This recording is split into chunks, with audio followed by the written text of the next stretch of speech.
equips que s'enduen la primera edició dels Premis de Recerca i Innovació Socials, cosa que ens fa molta il·lusió perquè és la primera edició. Fer aquests premis i posar-los en l'edició és una decisió que estava inclosa en el pla estratègic dintre de la línia del reconeixement de la feina que fem, de l'avançar cap a treballar amb més evidència científica, més a prop de la recerca, de posar en valor el coneixement que generem en els serveis de l'àmbit social i, per tant, sense més preàmbul, perquè el que és interessant és que conegueu les persones premiades, que em sembla que no és sorpresa, que ja ho saben, no? Que són premiades, perquè si no... Per tant, no hi ha aquell minut de suspens, no? Sinó que ja se'ls hi diu, però el que és interessant és que pugin elles i ens ho expliquen. S'ha fet un premi a la recerca i un premi a la innovació. El premi a la recerca és per al projecte Javiva, ens l'explicarà la Rosa Guixer, del Consell Comarcal de l'Alt Empordà i la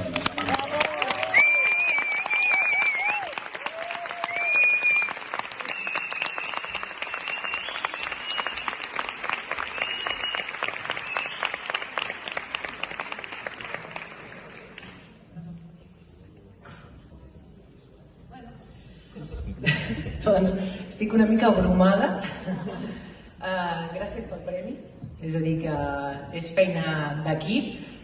Tinc aquí el meu equip sentat. Jo et demanaria, sisplau, que us aixequeu perquè...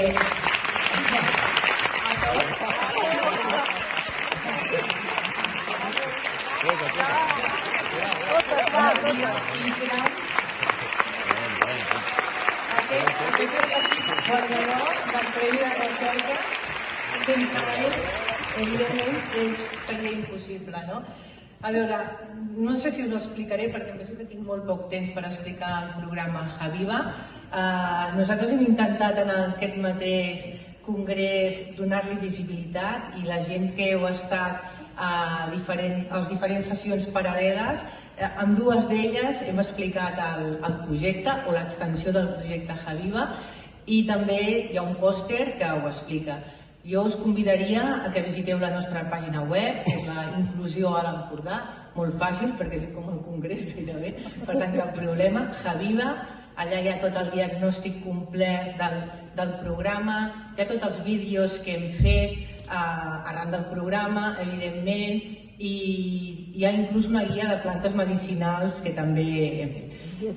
Dir-vos que és un programa que és una recerca que ve d'un programa més gran i la recerca, diguéssim, que és com una extensió i té a veure amb les dones i salut comunitària, dones migrades i salut comunitària, no? És un programa, i la recerca aquesta en concreta, que l'hem fet al municipi de Sant Pere Pescador, que no sé si sabeu, però Sant Pere Pescador és un municipi relativament petit dels 68 que tenim a la comarca de l'Alt Empordà, que hi ha una taxa de migració molt alta i que allà vam estar molt interessats en recercar les necessitats de salut comunitària de les dones que vivien allà, no?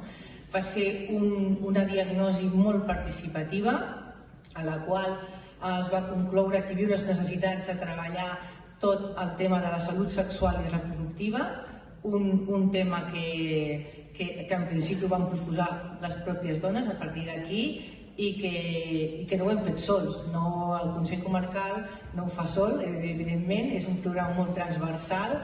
Aquest programa l'ha capitanejat l'equip d'inclusió i atenció a la comunitat, evidentment juntament amb la Fundació Salut Empordà a partir de la seva àrea bàsica que treballa a Sant Pere Pescador i, ja sabeu, sobretot amb la col·laboració de l'associació Amunt i Crits, que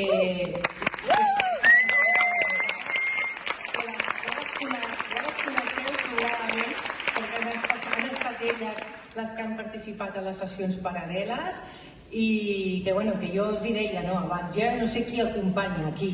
Estem ja en un moment que estem de costat treballant, que caminem junts i una miqueta, com ho hem fet a Sant Pere Pescador, que hi hagi una xarxa local d'aprenentatge de salut comunitària, que penso que és el que estem treballant. I jo penso que sense més preàmbuls, doncs ho deixo aquí i dono les gràcies pel premi.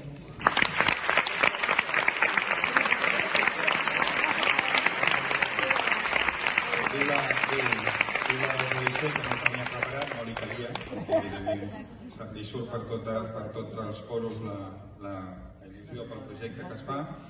I